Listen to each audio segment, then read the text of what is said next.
council met in closed session. Direction was given. No reportable action was taken. Thank you. Great.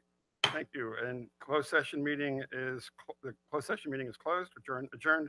And now hit the gavel again and call the regular meeting to order. As a courtesy to others, please silence your cell phones or, like me, turn it off during the meeting and engage in conversations outside the chambers. And if you're here to speak under public comments or on a particular item on the agenda, please fill out a request to speak card and turn it into the city clerk. Cards are located near the doors at the back of the chambers. Madam Clerk, please take the roll. Councilmember Bragg. Here. Councilmember Spriggs. Here. Councilmember Patton. Here. Mayor Pro Tem West. Here. Mayor Dedina. Here. And now it is my pleasure to invite Girl Scout Troop 6507 to lead us in the Pledge of Allegiance.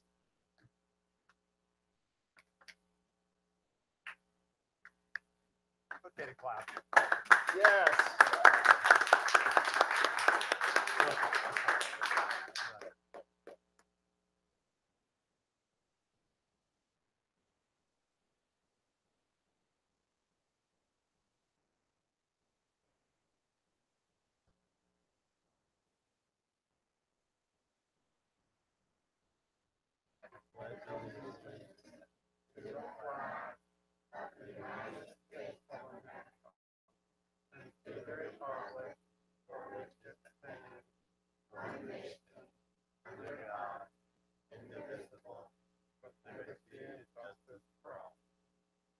Thank you so much.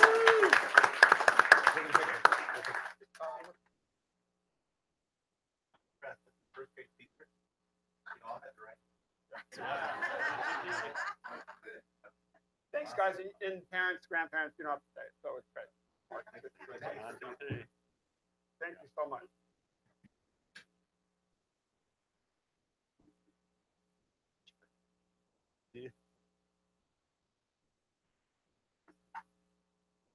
We'll give.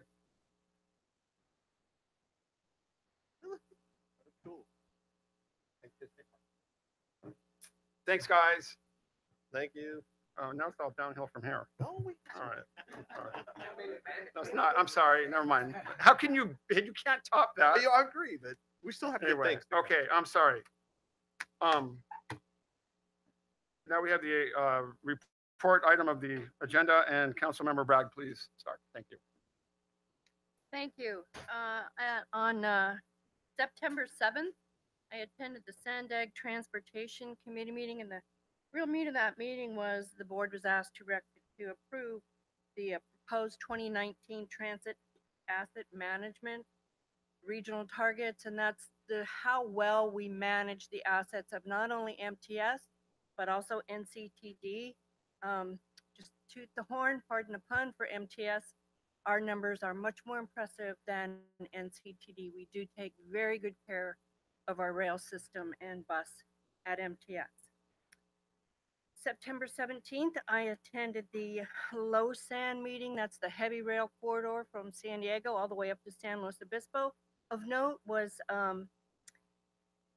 there's a study that's going to be conducted. It's going to take 18 months of where to possibly relocate the overlay overnight station for the trains. So they'll be looking at that, and it may stay where it's at. I think they will also be looking at Old Town as a place to do that. So very interesting. September 10th, I attended the LAFCO meeting. That's the local area formation commission. It was really a heart-wrenching meeting. They're going to consolidate with CAL FIRE and the Julian Fire Department, which is all volunteer in Cuyamaca. And the community spoke very passionately about that. That community has been torn apart by this decision, and I hate to see that.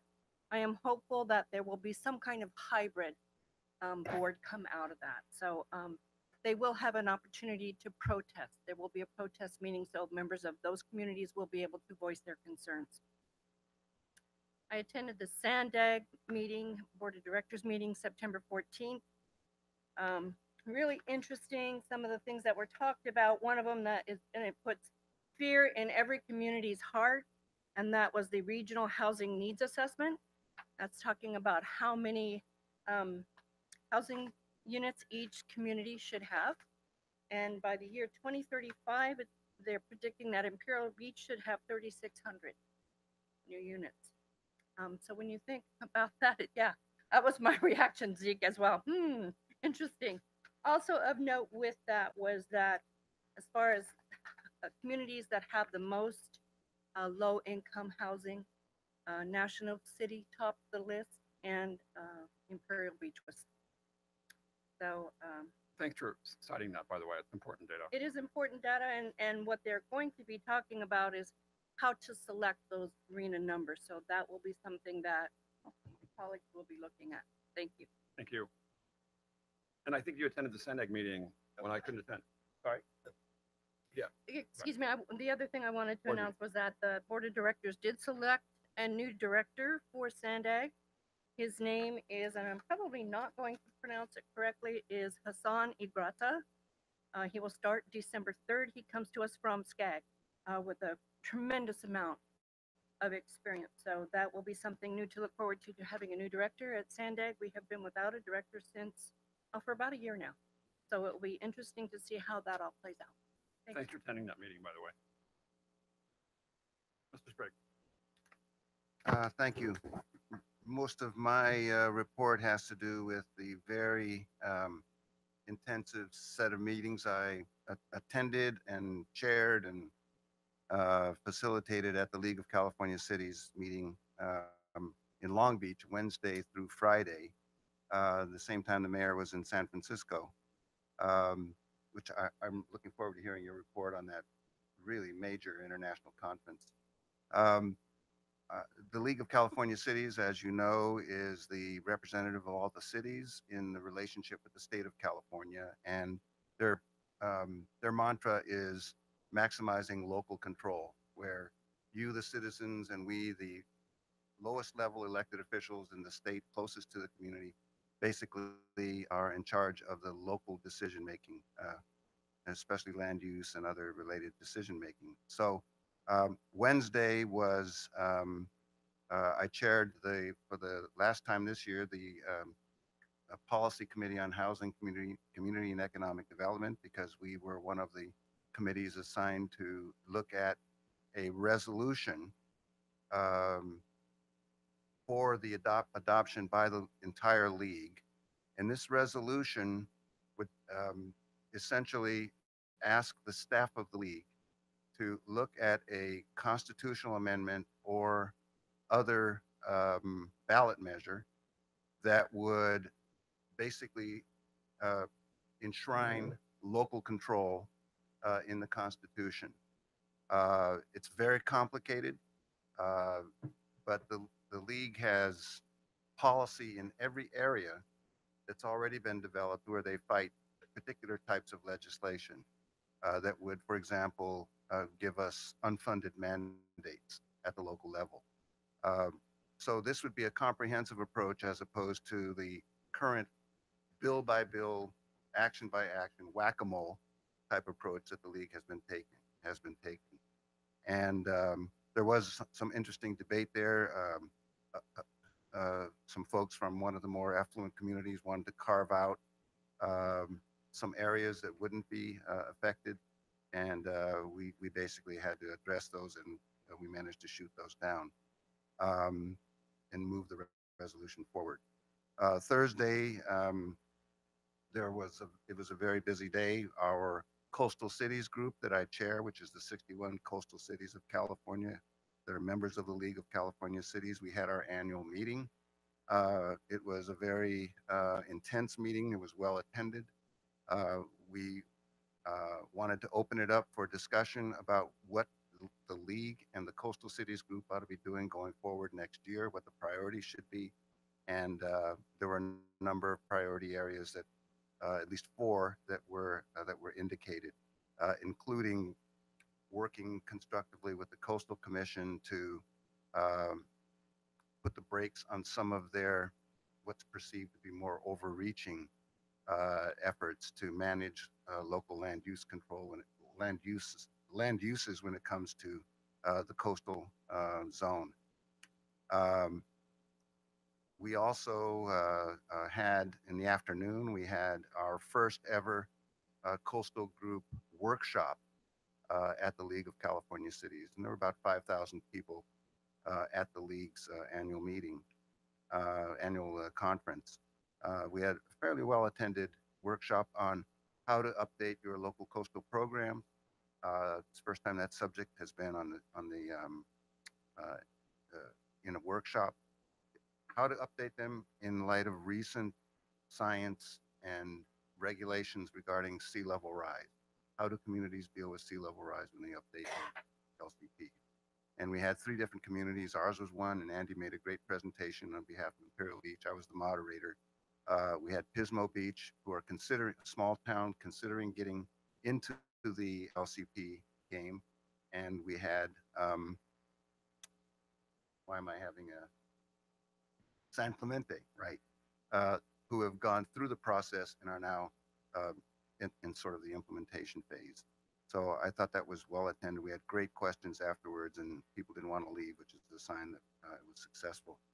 And on Friday, we had the final approval of the resolutions that were in front of the league. The most relevant one is the one I've already talked about. The other one had to do with pesticide management, which affects more of the rural areas than it does Imperial Beach. My report. Thanks. Great, thank you, Mr. Patton. Yeah, thank you. Last weekend I attended, I think one of Imperial Beach's biggest events, the Ironman Triathlon, and it was amazing. I want to say thanks to all the city staff, all the staff that helped out. Public Works, it was a well-oiled machine. The sheriff did a great job.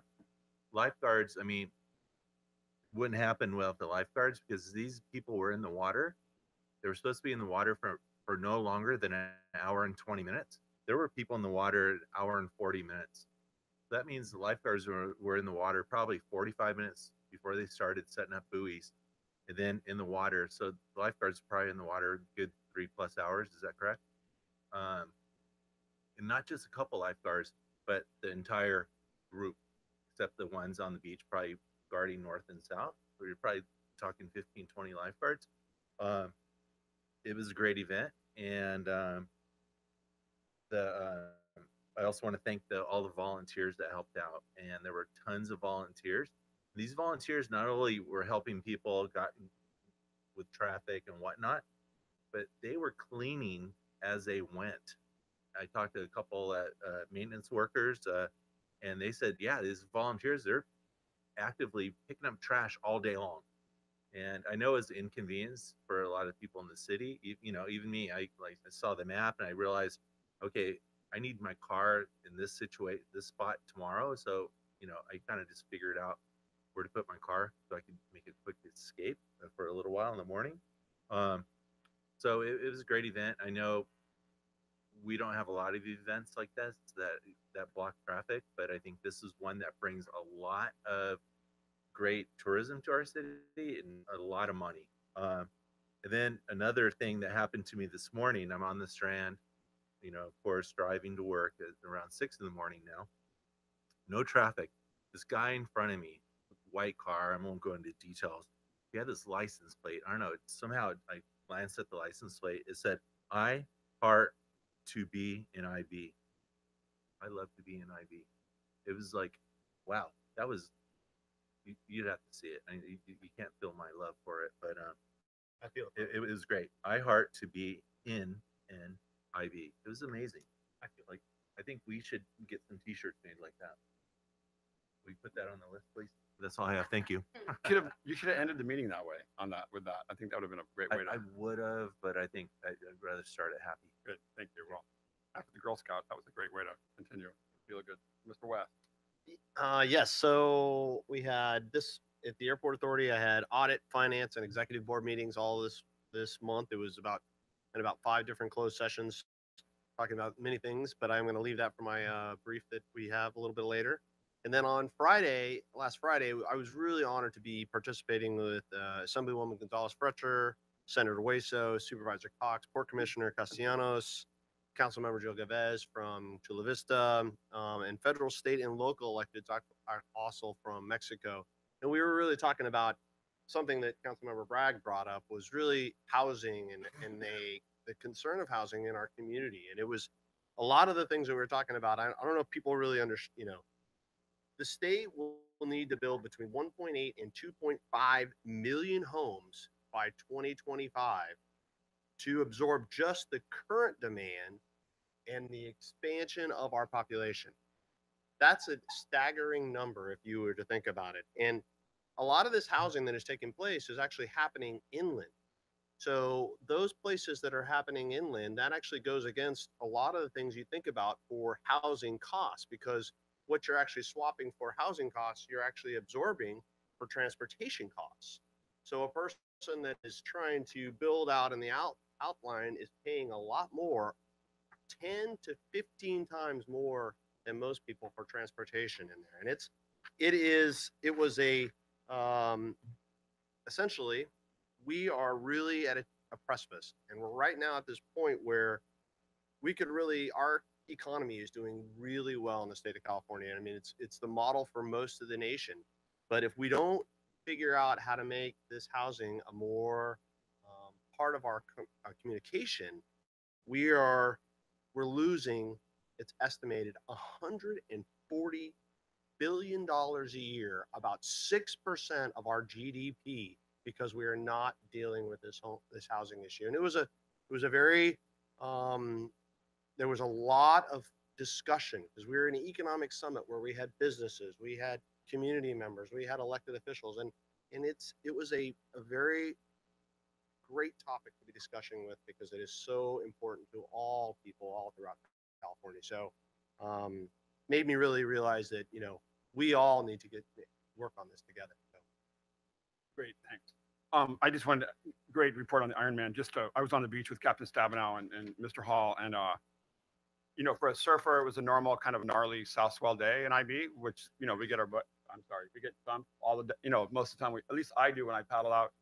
But I talked with Gina, the director of the Ironman for the 70.3, and we agreed that it's the toughest ocean surf race in the world for any triathlon. There's nothing else similar in which they have to go through the surf twice. Nothing. There's nothing else they do that is anything like that. And the reality for a lot of the participants, they didn't even make it through the surf. So it was just there's a lot of swell coming through. So great job, the lifeguards, obviously our firefighters and sheriffs and all our staff and volunteers. It was really, really great event. I was honored to be invited to the Global Climate Action Summit in San Francisco last week by the governor, and along with about 4,500 other participants, and participated in a panel on San Diego's efforts to deal with climate change issues with Assemblymember Todd Gloria, Clean Tech San Diego, who convened it, the director of Scripps Institution of Oceanography, the director of Sustainability of the City of San Diego, and Peter Zahn from the City of Solana Beach. He's on their council. And so it was a great, great forum, really well attended. Dr. Walter Monk, Dean of Oceanography, is 100 attended, which was great. And really talking about the consensus-driven collaborative effort in San Diego to address climate change in a real sort of practical way. So that was really pleased to be that.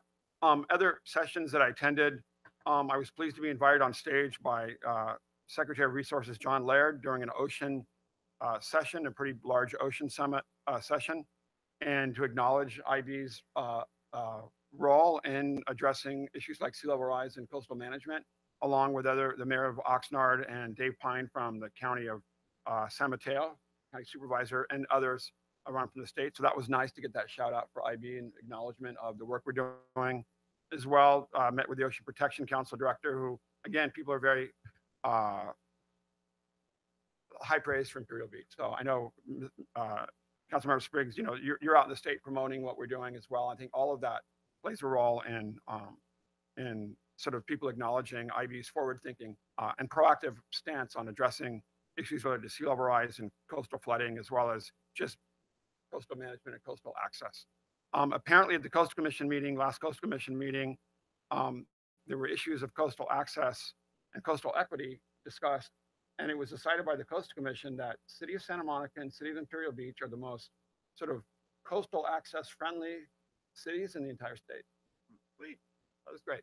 So that's something, again, we're being acknowledged by agencies that Imperial Beach is a place they're eager to continue partnering with. So that was nice. But the climate summit, something that came out, I attended mostly the ocean-related and natural climate solutions and adaptation sessions. What came out that's really important and relevant to IB that came out during our uh, climate action planning LCP update stuff. We're being asked for climate mitigation to grow trees, right? And so which costs money and uses water.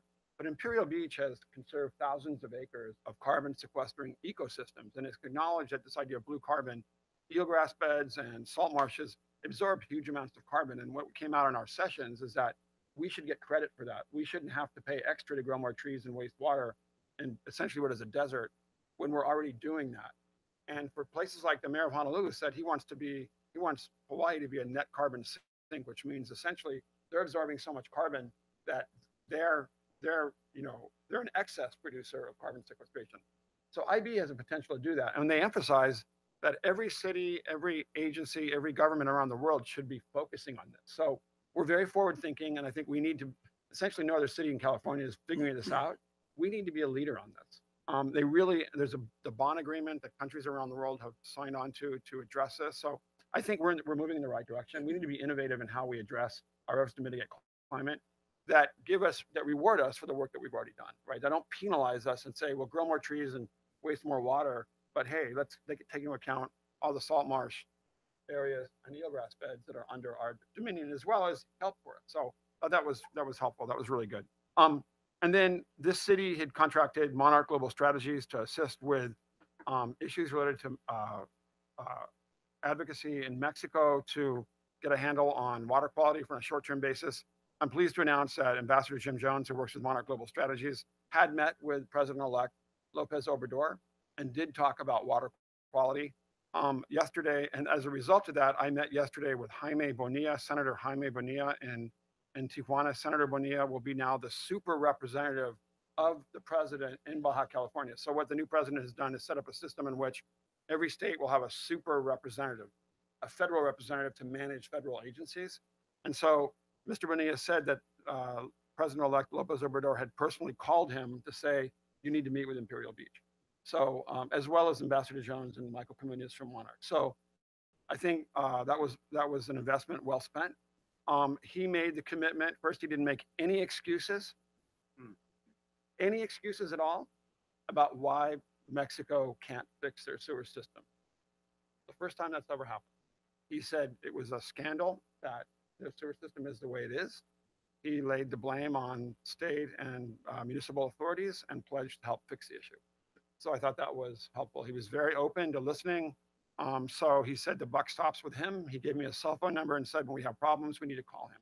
So there's two things happening that I think are really important. One, an Israeli company has signed a contract with the state of Baja California to take half of the raw sewage in Tijuana and reuse it, what they call water revitalization, and send it to the Valle de Guadalupe, which means half of their sewage will no longer be being dumped in the ocean. So that's a good stand. There's an additional American company that is proposing to take the other half. They're looking at that. They're going to see how the Israeli company. So in theory, again, this is all theory. They're moving forward. They signed a contract with the Israeli company. In theory, the idea would be, the best thing would be that there no longer be any dumping of sewage in anywhere, because that is like our sewage has a value. So the water that would be dumped currently in the Tijuana River would then be resent for agricultural and industrial purposes. That's where they're moving. I think the reality is they don't have any other options. And so I think it's very clear that the noise we've been making and the pressure we've been putting on both sides of the border is working. They're responding to it. We don't need to be nice. We can be diplomatic, but we need to keep pushing. So I think the strategy the city has embarked on, multi-purpose strategy to do everything everywhere and take a leadership role, is acknowledged by the president of Mexico. So I think that's the first start. It doesn't mean that we need to keep moving forward, but I feel like we're at least in a process of moving forward. So we have a lot more work to do, but I want to thank this council and our city staff and the community for supporting that leadership effort. So And Monarch strategy. Their work is so important. It's very clear that Ambassador Jones has a very deep-standing, long-term relationship with President-elect Obrador. So Anyway, so that's good. Anyway, that's it. Great. Now we have communications from Mr. Hall. Yeah, Mayor and Council, we did want to announce that as in an ongoing effort to try and get citizen input as we update our local coastal program. This Friday afternoon during the farmer's market from 3 to 5, as you go down to the farmer's market, make sure to stop by and provide comments and suggestions for the local coastal program. So you'll see that our staff will be down there manning that booth, and we hope that people will stop by and see what's going on and make sure that we get some public comment on that. The other is it's never too early to start exciting everyone about the Symphony by the Sea. The Symphony by the Sea is going to happen on the evening of October 6th. I usually start announcing this in November. I can't wait for October to come back around. It's certainly a great event, so we want to make sure that everybody shows up. There's also a car show earlier that day like there was last year, so we're looking forward to that day. That's going to be a great day in Imperial Beach. Great, thanks. Now Thanks. on public comment period. No, any additional comment? Great. Any other speakers left? I just have one. Okay, great. We have Daniel Percival. You have 3 minutes. Thank you, Mr. Percival. I pronounced that correctly, right? Yeah. Good, All thank right. you. First of all, let me thank you, Just make sure Mr. you West. speak into the microphone. Maybe move it a little higher. So there you go. Thank you. First of all, thank you, Mr. West, Mr. Hall, Mrs. Garcia for finally helping me out. After the last time I spoke here, you know what happened down on Date with all the tickets and everything? That was a reprisal for me, saying the sheriff's department wouldn't do anything. Let me tell you the story. On the 10th, I got hurt. On the 11th, I called the DA and the DOJ and asked them what to do. They told me to go down and fill out a police report. I went down and a patrolman talked to me and he refused to fill out a police report. So I went to the sheriff's office, tried to file a complaint about not taking my complaint.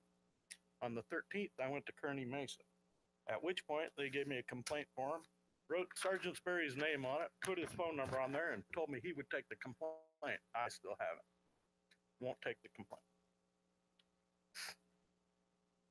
So they gave me his phone number, so I tried contacting him on the 14th, no go. On the 15th, I went back to the sheriff's office with new pictures of my problem and tried to farm another complaint. At that point in time, Sergeant Berry called me. He met me at Dunes Park and we discussed the problem, at which point he went in and talked to the Marriott management. He came back out looking at me like I was an 8-year-old child in trouble. Said, "What's up?" He said, "They said you were cursing at them, you were hassling, harassing their guests, harassing their staff, yelling and cussing." I said, "Well, that's the same lie that the general manager told Marriott International, only he included that you'd arrested me when he complained to them." And I said, "So seeing how everybody's lying here, how do I get a copy of the police dispatches for the 10th, 11th, and 12th of June so that I can prove to the people at Marriott that I was never arrested, I haven't been hauled off or detained by the police or asked to leave your premise?" So then nothing happens, and I understand the problem. You guys aren't going to be able to get them to stop parking there unless they want to. And that's the problem, is the head guy there doesn't want to comply. So I came here to complain to you. Sergeant Berry, or Lieutenant McGunt, the lieutenant over there, told me he was at the meeting, so I don't know, who set the plan in motion to have those guys come down there and ticket us for something they hadn't ticketed for 5 years. So I called Kearney Mesa back to try to get a complaint. Professor, you have 15 seconds left. So Yeah, just well, I know sort this isn't long enough, but I've been trying to get a meeting with you for 3 months and I can't get one. They won't set up an appointment, and I can't set up an appointment with the lieutenant. I really like an appointment so I can tell you what's going on here, because those people have me scared. They can put me in jail, right? Yeah. Over what? Trying to defend my civil rights, and by them denying me all this, they've denied me my constitutional right of redress and grievances. So it would be appreciated if one of you called, but if you don't, on to the county commission and the citizens review board for the sheriff. thank you, Mr. Percival. Appreciate it. And now we have presentation. Mayor Pro Tem West will give a certificate of appreciation to Bella Anderson. Bella, are you here? Well, if you'll read this. Yes, I'm going to start out with a little story first. So, Miss Bella I am very honored for what you've done. A lot of people, Bella was working on a lot of the murals that I've done. She had volunteered on probably 5 of the murals that we have done in our community. And she got such an excitement about this that she went to Todd Stans, the leader of the IB Arts Bureau, and said, "Hey, I have a wall that I want to do in Imperial Beach." And Todd was like, "Well, what is it?" And you told him and said it's behind Stardust Donuts. And Let's make sure, negotiating anything with Stardust Donuts. is I an know, historic I event. know, I know. This is incredible. It's hard to even buy a donut there. Yeah, I sometimes. know, I know, I know. You're lucky. I know. So Bella designs a mural, goes and presents it to the owners of the Stardust mural, of the Stardust Donuts, and they were excited and they said, "Move forward with it." This is all happening within like a month. She says, "I called the mayor. I'm all excited. I'm like, she's gonna do a mural. It's gonna be," and he says, "Mark, relax. Let's see if she gets it done." Within 1 week of me hearing this, that mural was completed. And the mural in front of you is what's on the back of Stardust Donuts. So this is, Bella, I'm very proud of you. This is exactly the stuff that we wanted when we started putting these murals on it, that we would have this organic growth of art growing on in our community. And you, as a 14-year-old, have done it. So City of Imperial Beach hereby commends with appreciation the efforts of Bella Anderson for her efforts to beautify the City of Imperial Beach through the painting of a mural on the historic Starlight Donut Shop on Palm Avenue, Imperial Beach. Stardust. Sorry. It says Starlight here, but we know it's Stardust. Her hard work and artistic talent will enrich the lives of the residents and visitors to Imperial Beach. The certificate is presented with great appreciation from the City Council of Imperial Beach, presented by the City of Imperial Beach Mayor Serge Udina. Can we get a picture with Bella, please?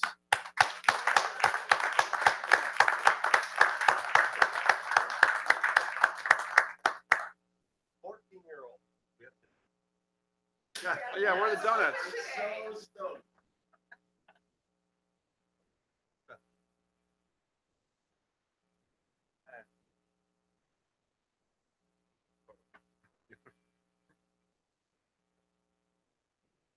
Good. Thanks, Bella. Oh, yeah, sure.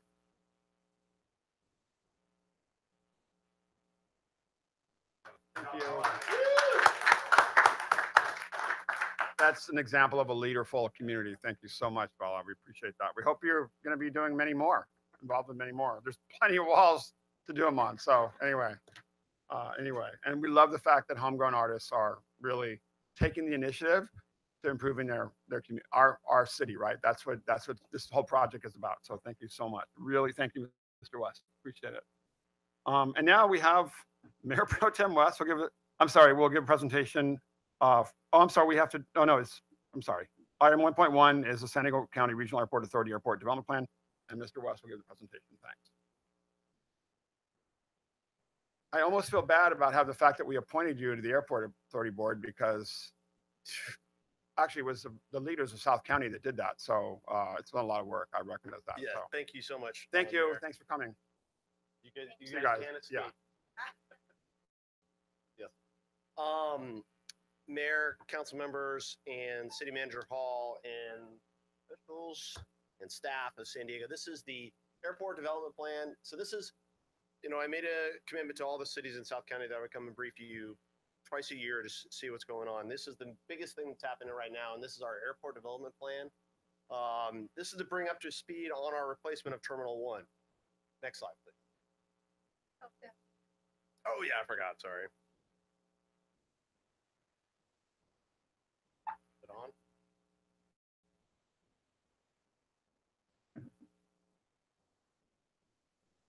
There we go. Okay. So this year, San Diego International, we celebrated our 90th anniversary. This airport was actually dedicated in August 16, 1928. Started out as a small, muddy airstrip, has grown into a critical regional asset. On this slide, each black dot represents 500 passengers with a San Diego County zip code using our airport in 2017. it's a airport that has we had about 22 million passengers in 2017, up from 20 million the year before. It translates to 550 flights per day. San Diego is actually considered a core 30 airport in the US, which means a lot because our little airport is pretty small in comparison. Over 95% of our airport is actually origin based, and what the origin or destination, what that means is that we're not a commuter airport. People are either coming here or taking off from here. So all of this is happening on 661 acres, making San Diego the smallest airport of this type in magnitude in the entire country. Since the airport authority was formed in 2003, the numbers in San Diego of travelers have actually increased by 47%. This is being driven mostly by our growing population, our strong economy, and also our region's ranking as a top 10%.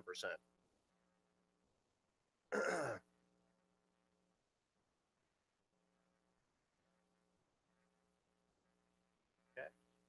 So we have more demand translates into more air service. One of our top priorities is really analyzing service markets and making sure the airport meets the needs of our community. We have nonstop flights to over 60 destinations and over 9 international destinations. So what this translates into our community. So in addition to approximately 9,000 employees at San Diego Airport, it has an effect on our local economy in so many ways. Overall, visitors travel to San Diego spend some $2.3 billion in a year in our region each year, and our overseas flights have actually created an economic engine of $376 million. This is great for our local and small businesses, and over the past 5 years, over $750 million and $252 million worth of projects went to local and small business just in San Diego. So this is our total economic impact, which is pretty impressive. The airport's economic impact grew from 9.2 billion in 2012 to 11.9 billion dollars in 2017. That's almost 3 billion in the past 5 years, and it is a 31% increase since 2012. We're doing some great sustainability at the airport, which I'm really excited about. 100% clean fuel and bus in our shuttle fleet. We have LEED or gold or better in all of our new construction, 80% renewable electricity, and we're really going after our taxi and rideshare greenhouse gas reduction initiatives, which is a big deal because I know some of us who are taxis are a challenge, and also our rideshare companies are as well. So it's really trying to manage a very dynamic group. So I've talked to you a little bit about some of the airports that we've recently done. We've done the green build, which I already talked about. We did the rental car center in 2016. We just finished a new lease in there, and then a parking plaza in 2018 in our international facilities, which I talked to you about. But the thing we're here to talk about really today is our T1, our airport development plan. So we are really talking about the T1, the Terminal 1 is an aged and inefficient in its design. It has no post-security connections between concourses. It's also undersized. I don't know if you've ever had, the restrooms in T1 are pretty bad. So we are looking at, the airport runway is also one of the major challenges on here. It actually does not meet FAA separation standards. So that's a big deal that we need to attack. So what we're going to be looking at is, so the centerpiece of the replacement of the 50-year terminal with an attractive, we're going to be modern, efficient, it'll be green, silver or better. It'll have an interior passageway that'll go from the actual roads and go from the airport from T1 to T2, so you don't need to go in and out of the terminal. We'll also have buses that'll go from each one of the areas, and also similar to the cutthroat on Terminal 2, the new Terminal 1 will actually have separate the existing arriving and departing passengers as well. And the last but not least is really redesigning the taxiway, which is really important for our future, because We will be back in the meet FAA standards, and will not have it. It will increase the amount of flow on the airport for our airport. And I think this is something that I'm pretty excited about too, is that the ITC, which is our intertransportation corridor, this is what we were talking about for trying to figure out a way to get people flowing from our major hubs into the airport. So we'll continue with our sustainability design features, LEED certifications, on-site ground transportation airport. And then the last but not least is we're going to talk about our innovation lab. Our innovation lab, we just broke ground on. It's developed. What we're doing is we're looking at trying to develop new and innovative strategies at the airport. We've taken 3,500 square feet of our own terminal space to really work with local and small businesses to do this. And it's very interesting. We're actually trying to find people to bring ideas to us. So we're in the process of the airport development plan. We just finished the public review. We have a lot of answers to put out there. We are doing a digital copy. If anybody's interested, for our economic impact report is available on the San Diego org website. And it's also, if you want to see a hard copy, you can get it at the Airport Authority Administration Building. We expect that the final ER will come to the board in late 2018, and the federal environmental review should be sometime in 2019. And we're hoping to break ground by 2021 for Terminal 1, which is the first phase, 22 new gates. I know it's a lot of information. I was trying to rush through it, but is there any questions you have? I just have a comment. Sure. Mr. West, if you could put up, I think it's slide 12 with the, maybe it's slide 11. It had to Going do back, with the, sorry. there, that's the one. The intermodal center. I hope that you're seriously looking at Old Town as that site, because there's all forms of transportation that are already at Old Town. I realize that parking may be an issue, and it continues to be an issue, but I think that hopefully that site, the Old Town site, will percolate up to be possibly one of the best sites already on the book. So, Councilman Bragg, I agree with you completely. The challenge is that, that's a multi-agency thing that we're going to have to work through. It's SANDAG, it's MTS, it's the Airport Authority, it's everything. But I agree completely, and I think it is a win-win for everybody, but it's going to take all regional assets coming together to work on that. okay, thank you. If you would continue to, I just think that's the site that makes the most sense for us. So thank you. I agree. I have a comment. I guess I've been really concerned about what seems to be and this has nothing to do with you, and I know you've been trying, the airport's authority leadership's attempt to create huge conflicts with other agencies in San Diego, recently with the city of Chula Vista over the Bayfront plan, more recently over this plan, and what I understand is the Coastal Commission, Caltrans, and the Port District's big concern about some of the issues, especially related to the fact they haven't addressed sea level rise and coastal flooding. Given what happened in Japan recently, there was a recent study about a significant number of airports around the world are subject to coastal flooding. So I hope we would take back the concern that we're not sure why the airport seems to be in this phase of not consensus-driven collaboration that creates these unnecessary conflicts. It just seems odd to me that they would choose to do that because they haven't done that in the past. Yeah. And so, and it disrupts the airport, as you know, when they developed the new airport, it was, it's a global leader in sustainability and green airports. And they have a great environmental director, Brendan Reed, who is a leader. And it seems like somehow there's a disconnect there between their past leadership on environment and sustainability, which is amazing, and their collaborative consensus-driven approach. And this new leadership model, which seems to be at odds with all the agencies they have to work with to make all this stuff happen. Mayor, the communication has been terrible from our airport, and I have been very diligently working to try to improve that. And I think, I met with Port Commissioner Castellanos about this, and I said, look, we need to make sure that we're getting, when we are having things, that we are talking about things and getting in the same room and discussing things. And I think that that's something that hasn't been done.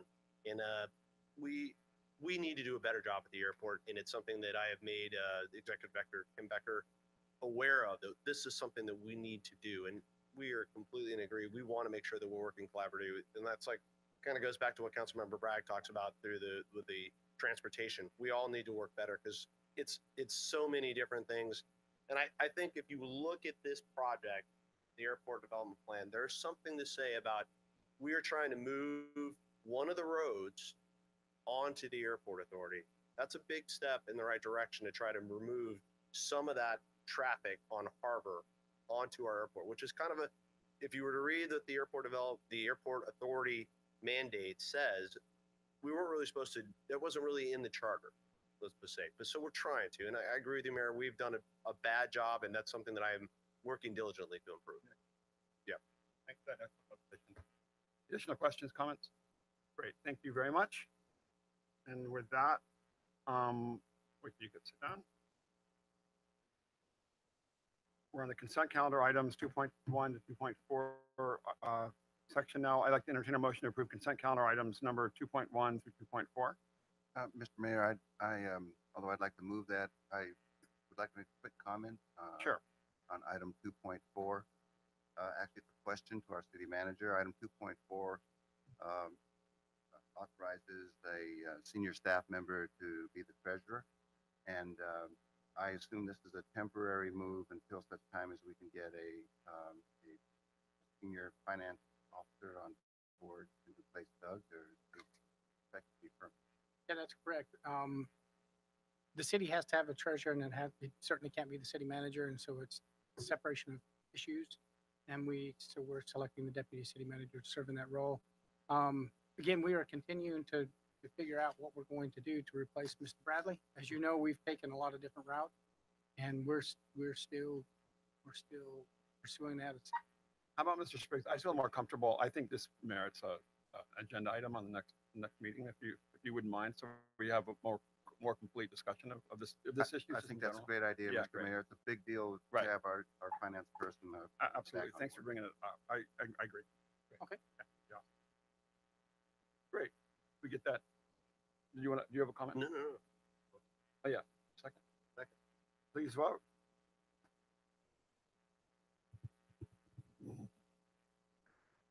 Motion carried unanimously. Great. Now we have item 5.1, consideration of resolution 2018-7963, declaring intent to transitions from at-large to district-based council member elections, outlining specific steps to be undertaken to facilitate the transition and estimating a timeframe for action to resolution number 2018-7964, amending the fiscal year 2018-2019 budget to cover the costs associated with the district election process. City Manager Hall will introduce the item. Mayor and council, I'm just going to turn the time right over to the city attorney, who is going to walk us through some information that we received in the last couple of weeks, and we will try to provide you with as much information as we can and education as we can for you and the public. And so I'll just turn that over to the city attorney. We'll start from there. Thank you, Mr. Hall. Mayor and council, this is a complicated item, but I have tried to simplify it for your discussion purposes tonight. So we will start with, why are we discussing this tonight? The law firm of Shankman and Hughes sent a demand letter to the city, which was received on August 6, 2018. The demand letter alleges that IB's at-large election system causes Latino vote dilution. The letter references the city's demographics of approximately 48% of the Latino population and the lack of Latino council members in the city of Imperial Beach's history. What is the demand letter all about? Well, the demand letter is sent under the California Voting Rights Act. It is a law that went into effect in 2003. And it's a law specific to California that pertains to the conduct of at-large election systems. The California Voting Rights Act prohibits election systems that impair the right of protected class to elect or influence elections. And violations under this specific California law are established if it is shown that racially polarized voting occurs in the city's elections. So plaintiffs that use this law essentially hire demographers that analyze the city's past election history and the results, and essentially cases come down to expert demographers arguing whether racially polarized voting exists in your city or not.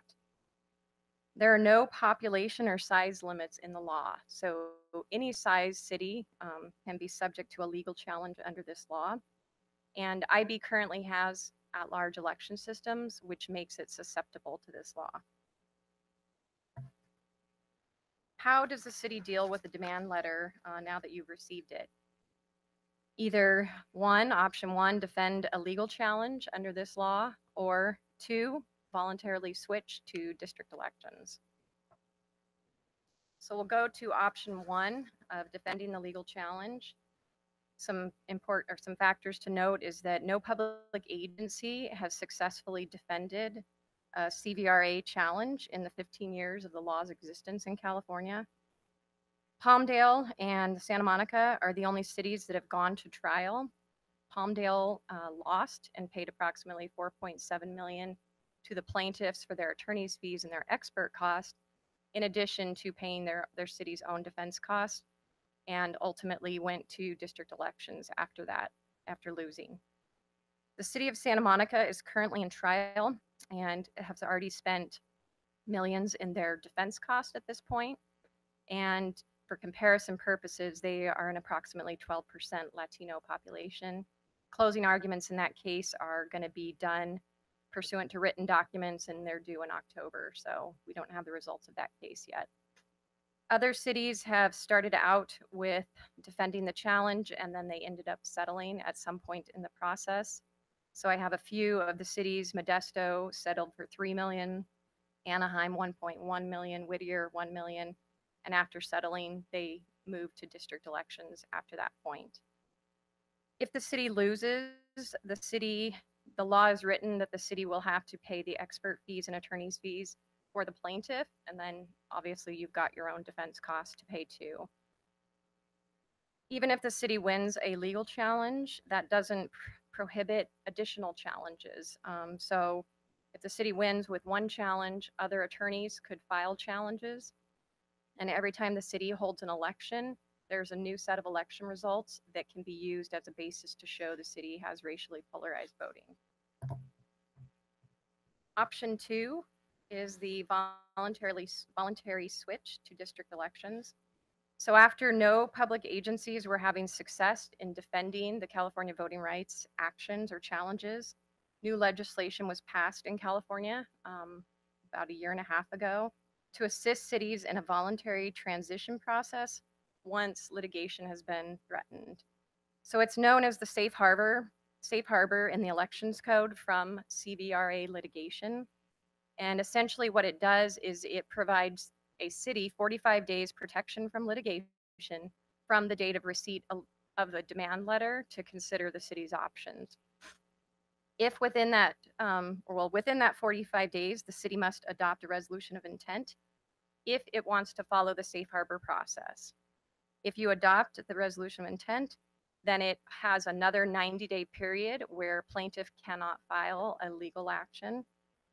And it provides those 90 days are a time period for the city to hold 5 public hearings to gather public input about going to district elections.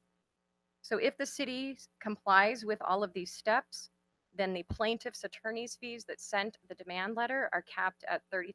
So they can't go past $30,000, and they have to submit documentation for that $30,000. Who else has dealt with this issue?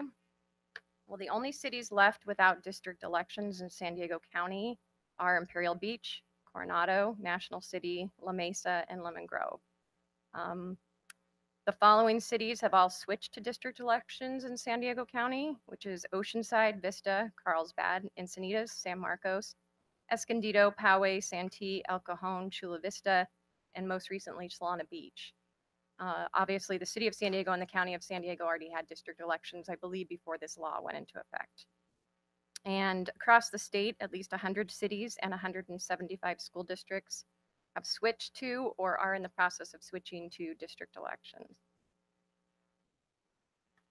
When? When does the city have to take legal action? Well, or to take action, I'm sorry. To follow the safe harbor process, the law provides a very strict timeline. It starts with the date the letter was received, the demand letter was received, which is August 6, 2018 for our city. Tonight, we're here on September 19th, the council meeting to consider the resolution of intent. Tomorrow is the deadline pursuant to the law to act on the resolution of intent. So if the city council doesn't act by tomorrow, the plaintiff is free to file a lawsuit. If you do approve a resolution of intent tonight, the plaintiff can't sue you for 90 days. And during that 90-day period would be, staff has proposed an outline of public hearings to be conducted within that 90 days to keep you in compliance with safe harbor if that's the way the city council chooses to go. The first public hearing would be proposed next Tuesday, 9/25, at a school. I don't, Jackie will be able to give the address for those as we go on, but it would be 6 p.m. No maps are drawn at this point. It's strictly to gather public input about the districts and the potential districts and the issues of concern of the community. Second public hearing would be next Wednesday at the library here, 3 p.m. Again, no maps are drawn at this point. After those first two public hearings, the law allows maps to be drawn. And so the next set of public hearings, the third, fourth, and fifth, would all be proposed to be at city council meetings. October 17th would be the third hearing, and that's the first hearing where the city council can consider actual maps of potential districts. The fourth public hearing would be for the council to consider input and potentially introduce an ordinance to create districts, and that would happen on November 7th. And finally, the fifth public hearing that's proposed would be the second reading / adoption. If the council has determined to adopt these districts, that would be at December 5th at 6 p.m. So the deadline under the safe harbor law to hold all these public hearings and adopt the proposed districts is December 18th. So you can see the timeline is very strict. It is written into the law that way. And if a city acts within those timelines, you can be subject to that safe harbor and capping the attorney's fees of a potential plaintiff. Some factors for the city council to consider is that the districts, if approved, do not apply to the November 2018 elections.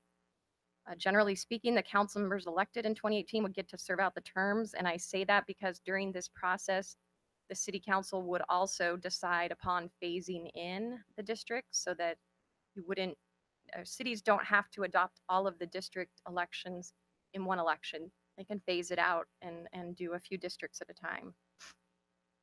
A voluntary switch allows the city council and the community to decide on the districts that fit IB. If the city were to take the approach of defending the legal challenge, the plaintiff would likely submit input and be involved in, a settlement and part of how the districts are drawn. Finally, the city council reserves the right to change back to at-large elections if this California Voting Rights Act is found to be illegal. There's a case pending right now in federal court. It's filed here locally by a former Poway City Council member against the city of Poway that shifted to districts. And he's asserting that the California Voting Rights Act is illegal under federal law. So that case is currently pending. And if the law is found to be illegal under that case, the city council could repeal its ordinance. So both your resolution tonight as well as a future ordinance to create districts would reserve the city's rights if this California Voting Rights Act provision is found to be illegal.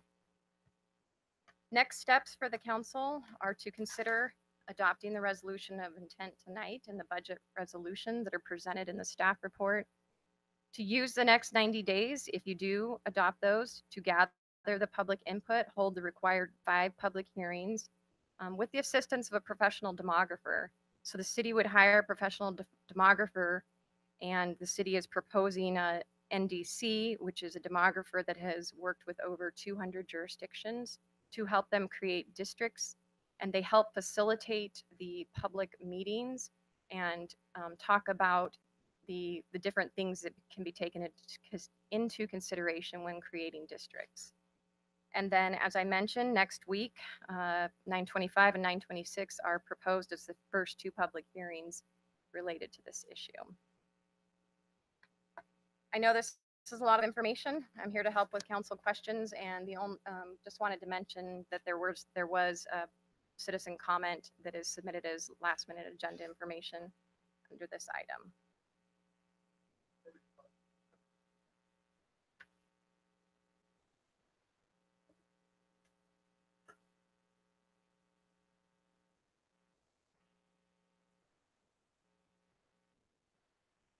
Thanks for coming.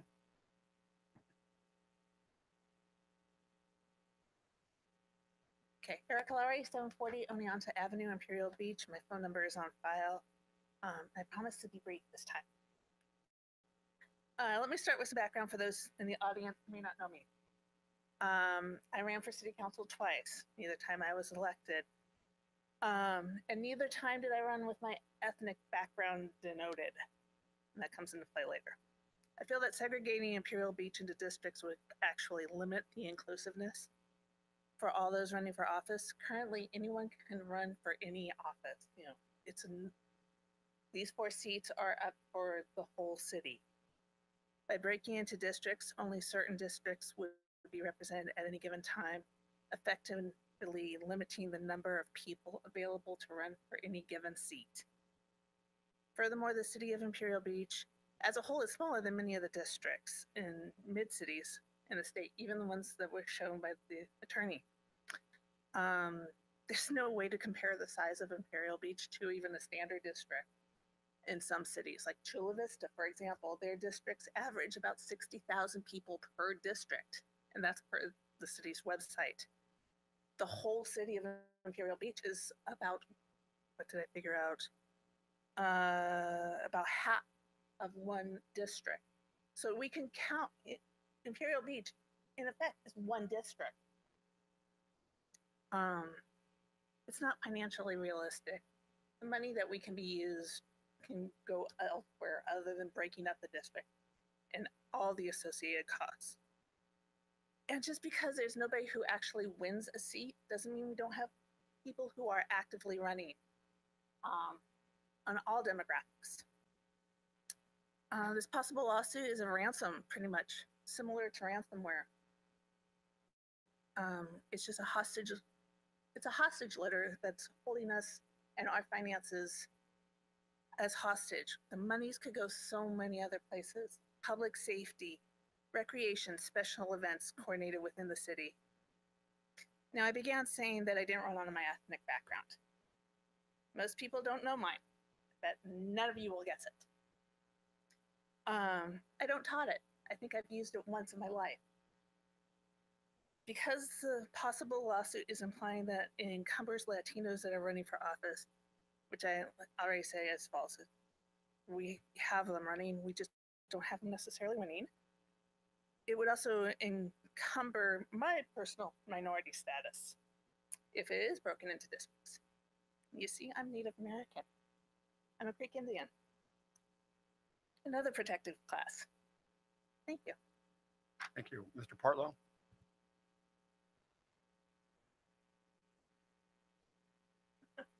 Aaron Partlow, 1868 Hill Street, San Diego, California. I'm also a Native American of 2 tribes of the 5 civilized tribes, along with Creek, Choctaw, and Cherokee. I'm also Scotch-Irish and a little bit of German. And this letter is extortion. It's cramming. First of all, the letter that they sent is calling Imperial Beach racist. The term racist was used in their verbiage in that letter. And to cram down everybody's throat a Latino agenda is racist. So this is a racist assertion coming from them to you guys, to the city of Imperial Beach. Nothing is further from the truth. That flag right there says that I could run for mayor or city council in any part of the state of California if I wanted to, as long as I meet the requirements for residency and I have enough money to. But this is extortion. And this is absurd that we would be called racist this close to the border. Did you guys not have it once you tried to make this a sanctuary city? This is not a racist place. It just isn't. It may have been at one time, but it's not anymore. And this is illegal under federal law. This isn't, we're going to find out if it is. This is illegal under federal law because this is the United States of America. Everybody has an equal opportunity. And as the previous citizen stated, they have ran. They just haven't won. And I don't think that them losing necessarily deters them from wanting to come to the polls for fear of losing. It would seem to me like it would inspire them to come to the polls and win, if that was the case. And obviously it's not, because it would have already happened, and it hasn't. And it's not going to. And I would just like to see the city of Imperial Beach, because I might step back across this line right over here at 15th Street as a resident here any day now. But until I do, I would like to suggest to the city, stand up and defend yourself. Don't get ran over and steamrolled by somebody else's agenda. And it seems like this agenda is getting crammed down our throats everywhere we go today. It's some kind of an agenda of a demographic, or you're racist, or you're hateful. And it's just not so. It's just not true in Imperial Beach. Thank you very much. Thank you. We have any more additional public comment? We have a communication from Sandra Brillhart from September 19th. I'll read it. I support the recommendation to move forward with the transition to district-based elections, but only because I think it is preferable to an uphill legal battle to defend our at-large system. I support the goals of the Voter Rights Act to prevent voter suppression and dilution and to give disenfranchised populations a voice in government. However, I do not believe that district-based elections are the best or only means to achieve those goals. Respectfully, Sandra Brillhart, Imperial Beach. Great. Councilmember Sprague. Let me make sure there are no additional public comments. Great, thank you. Thank you, Mr. Mayor. I echo the comments of our neighbor Sandra Billhart. I think she's right on the mark. I think we all want to have fair elections, and this council has stood for transparency, has stood for public participation, and certainly in spirit, I have no objection to the California Voting Rights Act and what it stands for and what it generally is attempting to achieve. What I am concerned about is the two things. One is we have struggled very hard, all of us on this council, and you, Mr. Mayor, have been a leader in talking about community unity, and that we're all in this together, and that we're neighbors.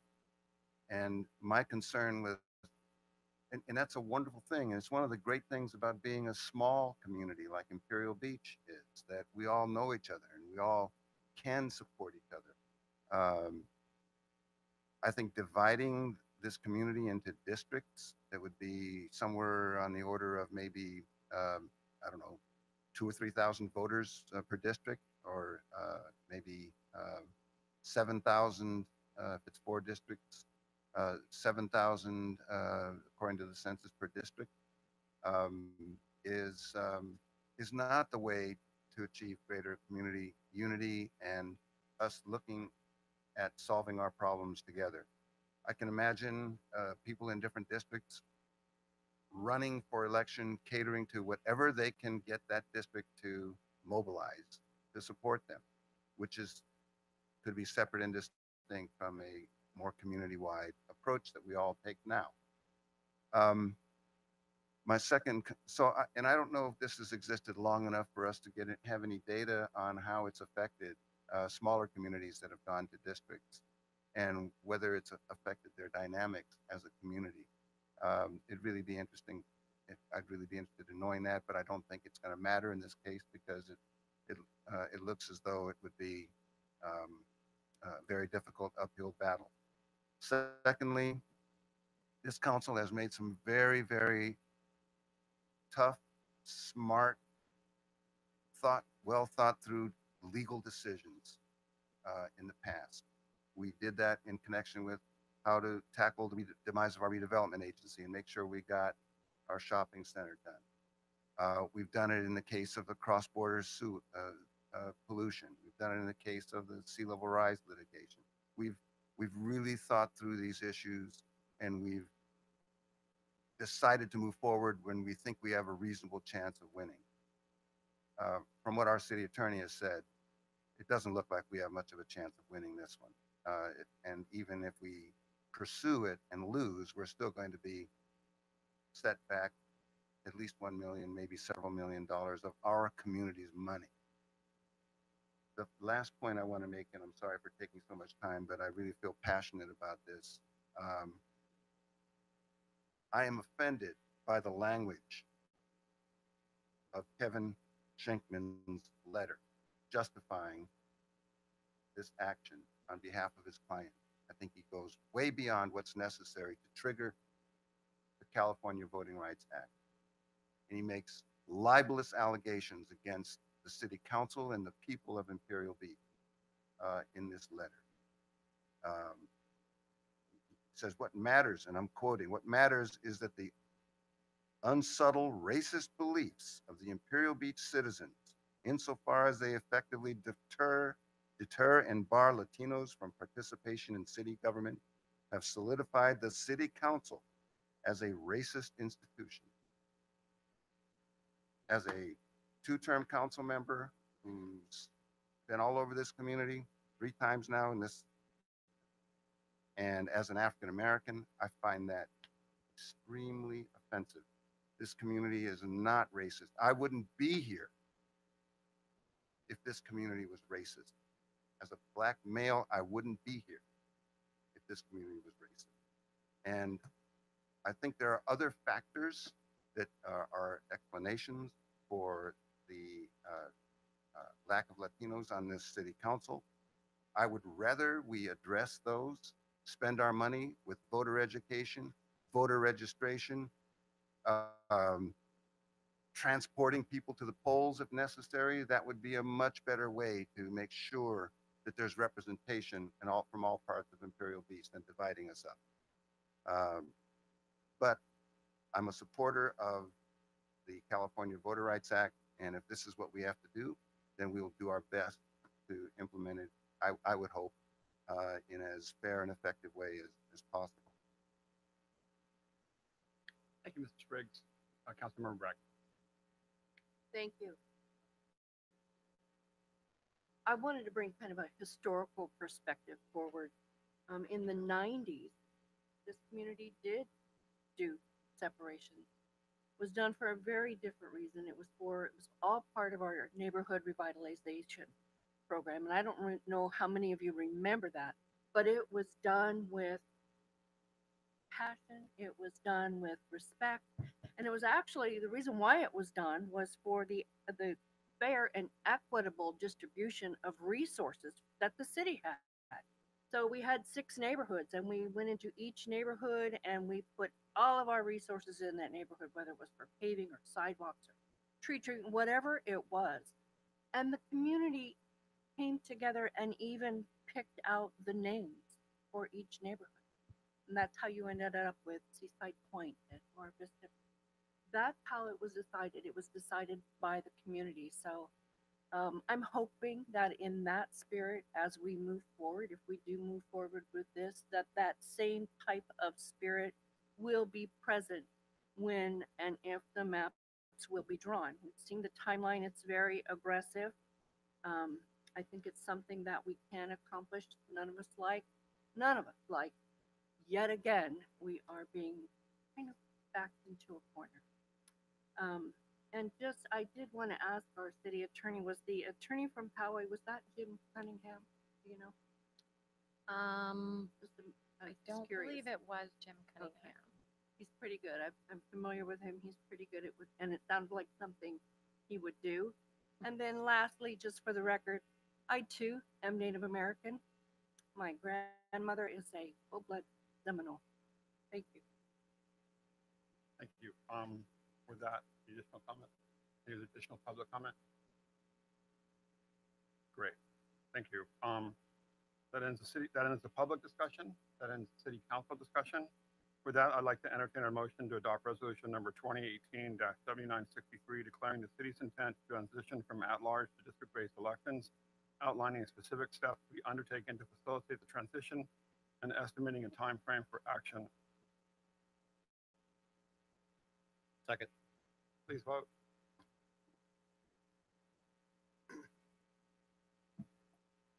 Motion carried unanimously. Item number 6 on this, for this item, entertain a motion. I'd like to entertain a motion to adopt resolution number 2018-7964, amending the fiscal year 2018-2019 budget to cover the costs associated with the district election process. Is there a motion? Second.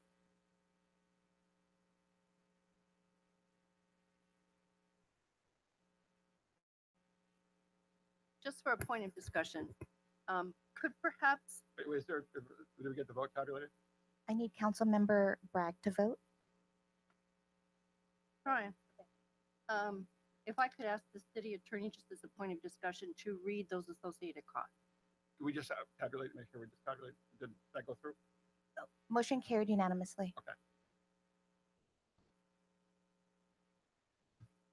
One item of clarification, it was former city mayor Don Higginson that filed the Okay. lawsuit.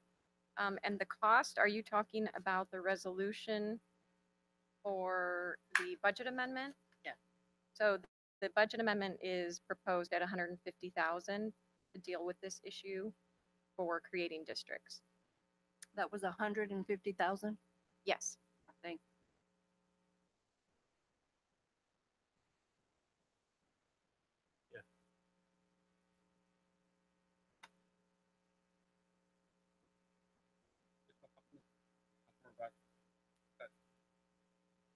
I'd like to turn the regular meeting.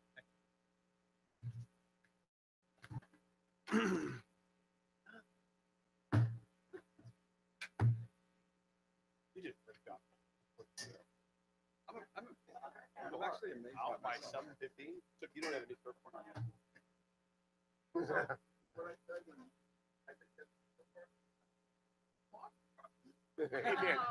It was hilarious. It was awesome though, the way he's like, he had this whole